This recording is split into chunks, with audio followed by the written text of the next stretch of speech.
since the beginning of this crisis, we have made steps forward. Right now, the situation is somehow under control. Let me give you some figures. On relocation was not working, and I was very much disappointed because some member states have not responded positively, and they had not implemented what we all together agreed. So now, during the last months, relocation works. 6,032 people have been relocated already. 4,716 from Greece, 1,316 from Italy. So things are moving better now. And just compare where we were 2 years ago. The EU-Turkey deal works.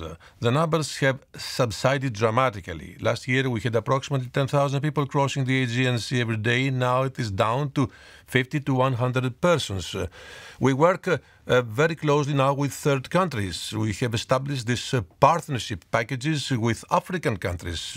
We have to send back the ones who are not eligible to be granted asylum in Europe. All these things have happened in the meantime, and Europe has adopted a common European agenda on migration, something that was not existing before. So we cannot talk about a failure.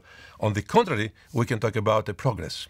Let me tell you that right now, almost all of them, all these desperate people who are crossing the European borders, they are registered, fingerprinted, and identified. In the beginning, it was exactly what you said before. More than 200,000 people were stranded around Europe. Now it's not the case. Yes, there are some. We believe that in Europe there are about 45 to 50,000 people who have not been tracked.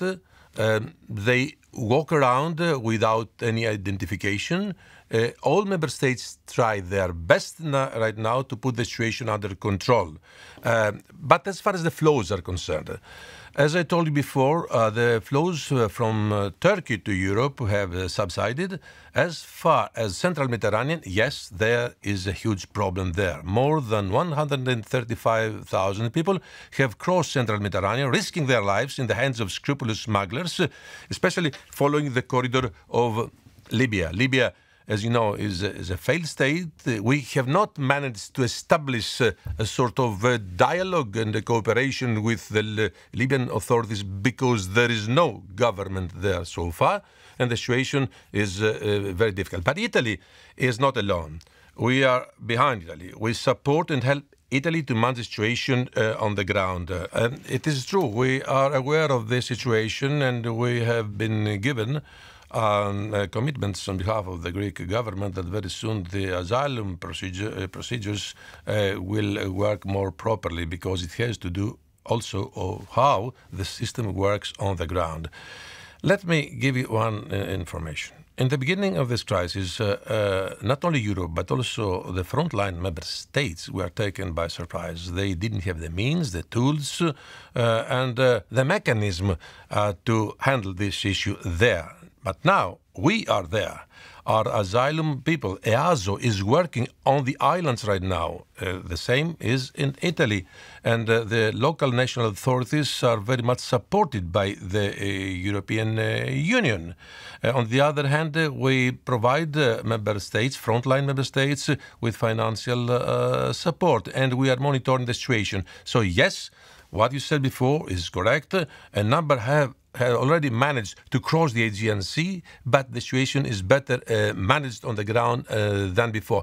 Look, things, Adam, are improving. It is not an easy thing to cope with, you understand it, because Europe had no idea about it before. Europe was sending migrants abroad, but we didn't have any experience of how to welcome migrants here or to manage the situation on our borders. In the meantime, we have made also another progress. As you know, last week we launched the European Borders and Coast Guard, something that was not exist before. And the main task, the main mission of this new agency will be exactly to better manage our common borders. So it is a progress also there, and I believe that from the moment all member states will respond positively to their pledges and support and help this new agency in terms of human resources, technical means, equipment, and many member states have already done so, the situation will be better in the future. Because I'm afraid that this problem will not be sorted out easily. And it is not only a European problem, it has taken also global dimensions, as you know. I will be very frank with you. Yes, there is a problem. Unfortunately, from one top of Europe to the other, populism and nationalism are gaining ground, and it is a very dangerous mix. On the other hand, as far as we are concerned, we are the defenders of the European treaties, and we try to do our best in order to maintain and enhance even more the European project. But let me tell you that finally, although some believe that it would be the economic crisis that would put at stake the European project, it is the refugee crisis. The refugee crisis because it has to do directly with the basic principles and values upon which the European project is built, namely solidarity and responsibility. And all member states must show right now solidarity and responsibility. But as far as your question is concerned, I come back to what I said before. Yes, there is a political issue, and I believe it is the moment for the leadership of all member states and, of course, of the European Union to show determination and commitment and uphold the values upon which Europe is built.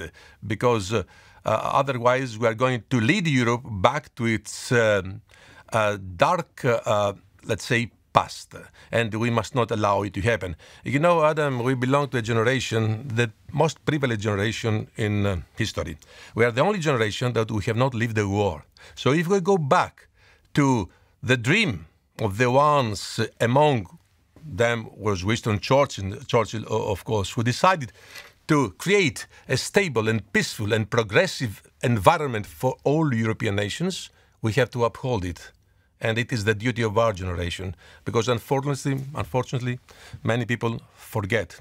And if you forget, then you repeat history. And it's not history that repeats itself.